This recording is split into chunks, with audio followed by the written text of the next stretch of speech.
My name is Erin Marie Malland. I am 40 years old. Today is September 1st, 2013. We are in Yakima, Washington, and I am interviewing my mother.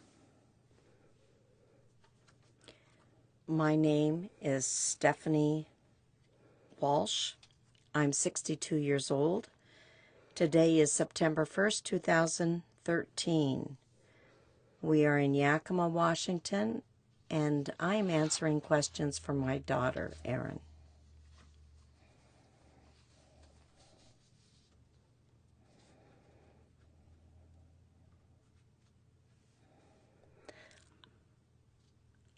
Hi, Mom. Hi, Erin.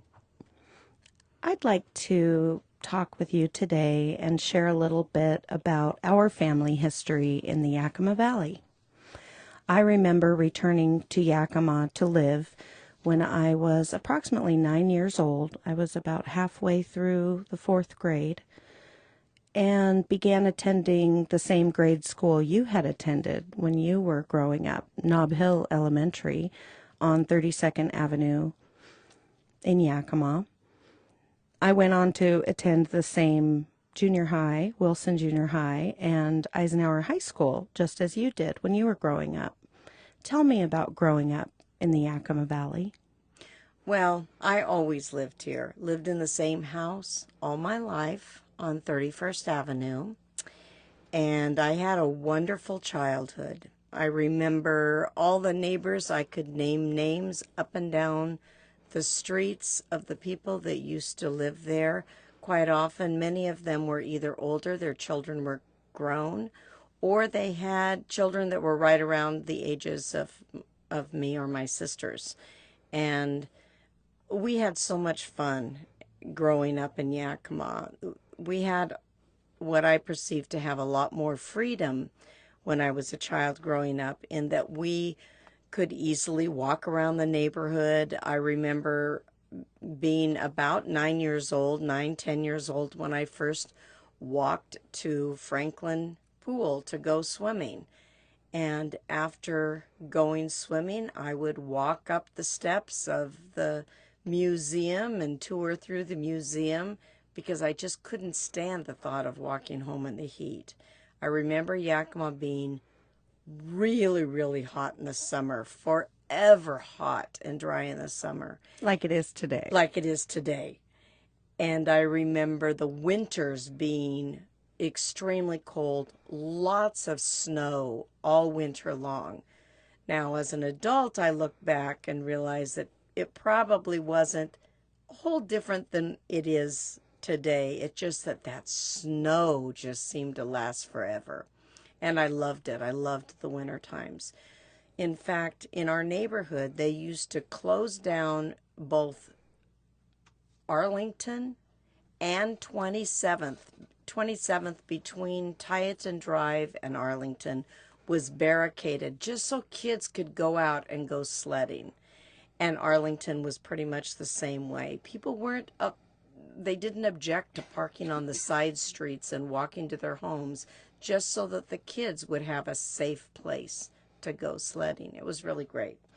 My mother started a kindergarten in the basement of our home. It would have been in the early 50s, probably around 52 or 53, and she operated that kindergarten until they started kindergarten in the public schools.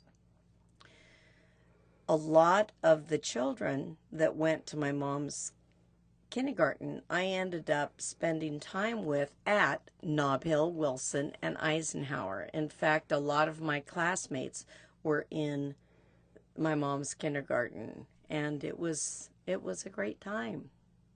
I remember when we said goodbye to Grandma last year. She passed away 9 days before her 100th birthday. And one of the things that really touched me during that time was the people who had been in her kindergarten class and brought pictures of the class with the kindergarten students in it and talked about how much they loved her. Thank you so much for for sharing that part with me. It also reminds me of how much connection we had to Grandpa's life in the Yakima Valley. And as you know, I'm working with the Central Washington State Fair again this year in my internship for Heritage University in the American Cultural Studies program, facilitating the Chef's Corner cooking shows in the center of the Agriculture Building, that's something Grandpa had a lot to do with. Tell me about your experiences in the fair.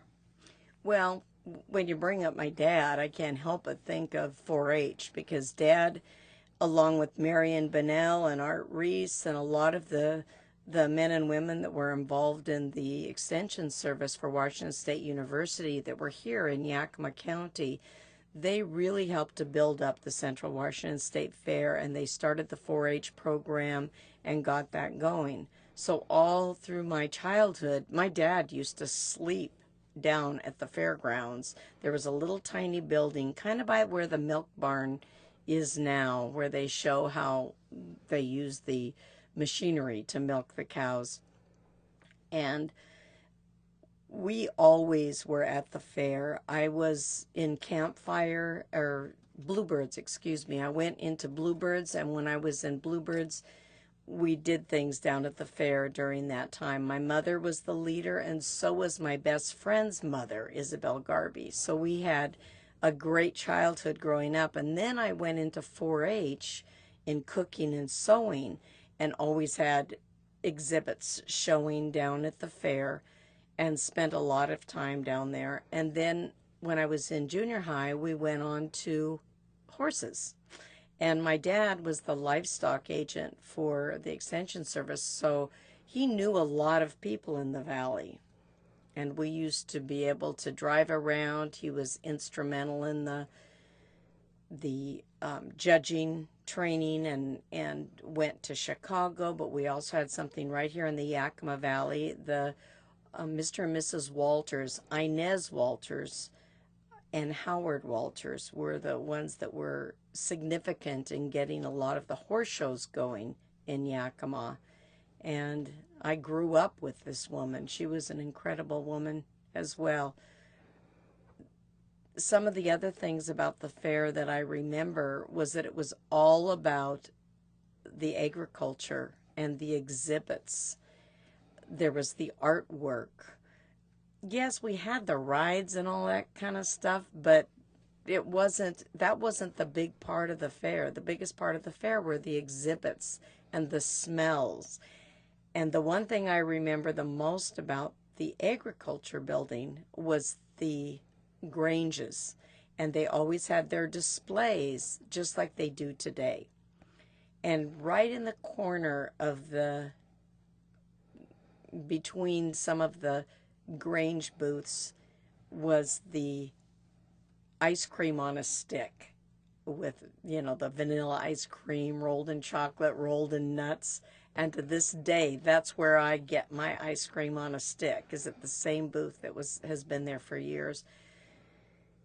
The Fruitvale Grange was the grange that my father belonged to, and he went on, and I believe he was at least a 50-year member. He may have been in there even longer than that. And they used to have a food concession down at the fair right on the corner where St. Paul's elephant ear booth is right now. And so I used to work there with my husband when we moved back to Yakima. We would go down there and we would spend many an hours. And do you remember you and Matt used to come down and sometimes bus tables and I run loved errands? it. I remember learning how to dice onions with Francis in the kitchen at the Fruitvale Grange booth. I loved that aspect of food service. And of course, growing up with a restaurateur as a father, I just felt at home in the restaurant type or cafe type environment. Yeah, it was fun. To this day, when I go to the fair, though, I call them pronto pups, dippy dogs. What are they? What else are they? Corn dogs. Corn dogs. I call them pronto pups. A pronto pup ice cream on the stick once, maybe twice. I love the Young Life roast beef sandwich that they have, and we have to go to the Lamburger booth. They don't have the Fruitvale Grange anymore. We don't go there. And we always have to go by the elephant ear booth. My grandson likes the elephant ears. So. Well, I certainly felt that connection working in the center of the historic agriculture building last year and getting to know more members of the Grange, previous members, current members, as well as multi-generational families who have kept that tradition of Grange membership and volunteerism throughout their lives. It's quite remarkable to learn more and more about the history of families in the Yakima Valley, and talking about the fair also reminds me of a story that you have told me many times, and it's always endeared me to my grandfather's strength and dedication to not only community and service, but also kind of as a showman. Tell me about Grandpa and the bear. Okay. First, can you tell me Grandma and Grandpa's names? My father is Edgar Reef, and my mother is Martha Pizer Reef. And my father lived to be 89 years old. He was just short, about 1 month short, maybe 2 months short of his 90th birthday. And my mother, as Erin mentioned, was almost 100, 9 days short of being 100 years old when she passed away to her new life. Anyway, the bear story. This is something I grew up with. My dad was always very physical, and my mom and dad got married later in life. It's not considered late in life by today's standards, but in their day, if you were not married by the time you were 30, you were, considered a spinster or a bachelor forever or whatever. And so my parents met in a boarding house and fell in love and got married, and about 4 years later they started raising a family. And my dad grew up in the Tumwater area. In fact, he was right down near the brewery is where his house was. The brewery wasn't there at the time, but the Olympia Brewery. But anyway, my dad grew up around the Thurston County Fair, and they always had a bear that would travel in the fair.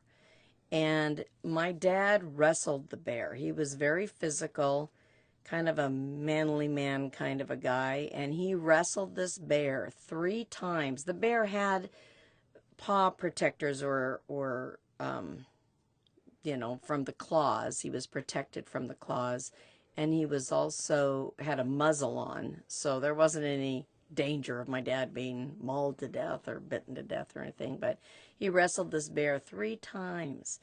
And the story goes that my dad was the only one that ever beat the bear, that ever defeated him. And he went on to not only wrestle, but box at Washington State College back in the day. So that's my dad's bear story. And he would have songs that he would sing kind of, well, singing it wasn't my dad's best attribute, but he tried.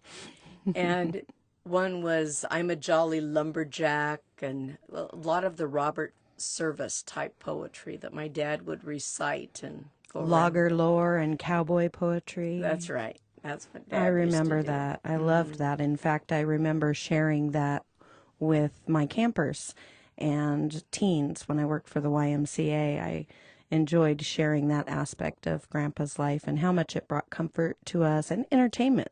Oh, many, yeah. many hours of entertainment over the years. Well, you spoke a lot about